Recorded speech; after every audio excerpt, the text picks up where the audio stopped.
When money leaves the home sphere of circulation, it strips off the local garbs which it there assumes of a standard of prices, of coin, of tokens, and of a symbol of value, and returns to its original form of bullion. In the trade between the markets of the world, the value of commodities is expressed so as to be universally recognized. Hence their independent value form also, in these cases, confronts them under the shape of universal money. It is only in the markets of the world that money acquires to the full extent the character of the commodity whose bodily form is also the immediate social incarnation of human labor in the abstract.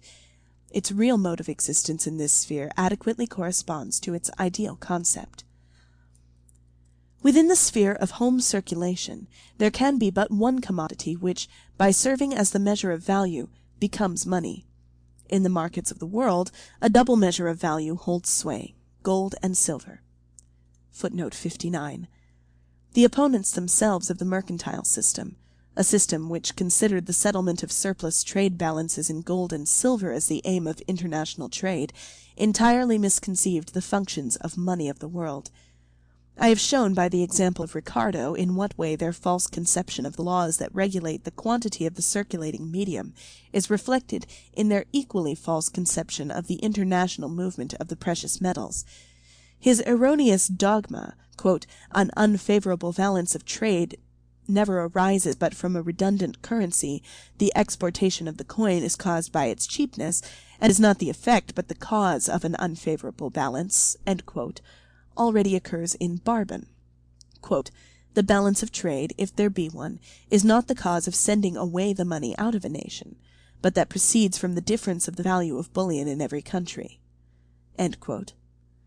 Macaulay, in the Literature of Political Economy, a classified catalogue, London 1845, praises Barbon for this anticipation, but prudently passes over the naive forms in which Barbon clothes the absurd supposition on which the currency principle is based. The absence of real criticism and even of honesty in that catalogue culminates in the sections devoted to the history of the theory of money.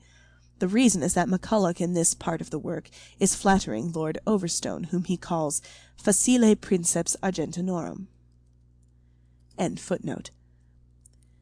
Money of the world serves as the universal medium of payment, as the universal means of purchasing, and as the universally recognized embodiment of all wealth. Its function as a means of payment in the settling of international balances is its chief one.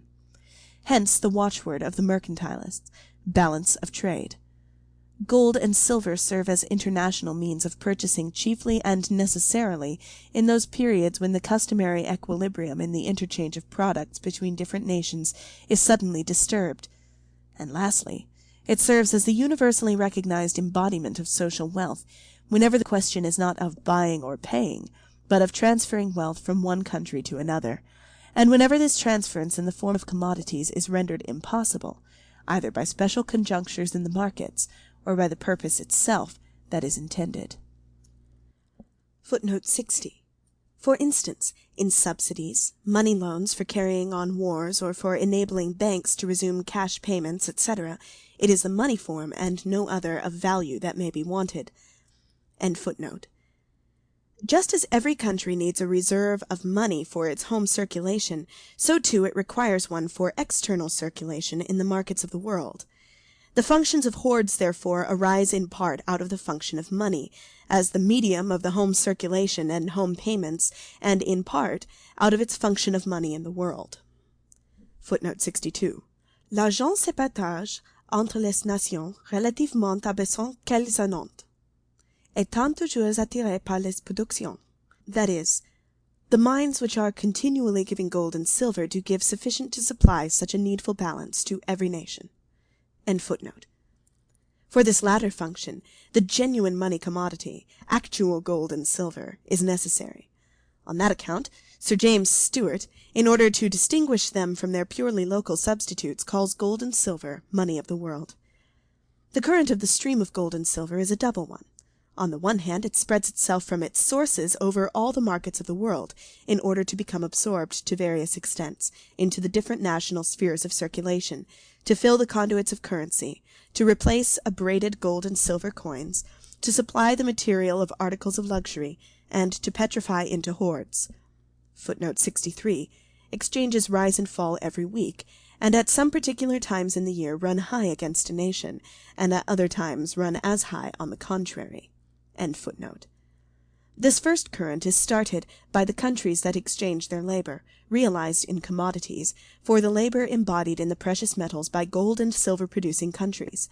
On the other hand, there is a continual flowing backwards and forwards of gold and silver between the different national spheres of circulation, a current whose motion depends on the ceaseless fluctuations in the course of exchange.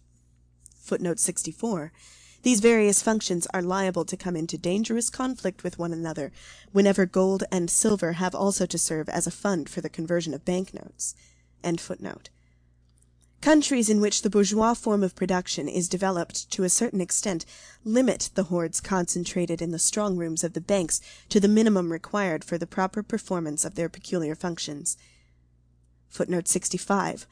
What money is more than of absolute necessity for a home trade is dead stock, and brings no profit to that country it's kept in, but as it is transported in trade, as well as imported.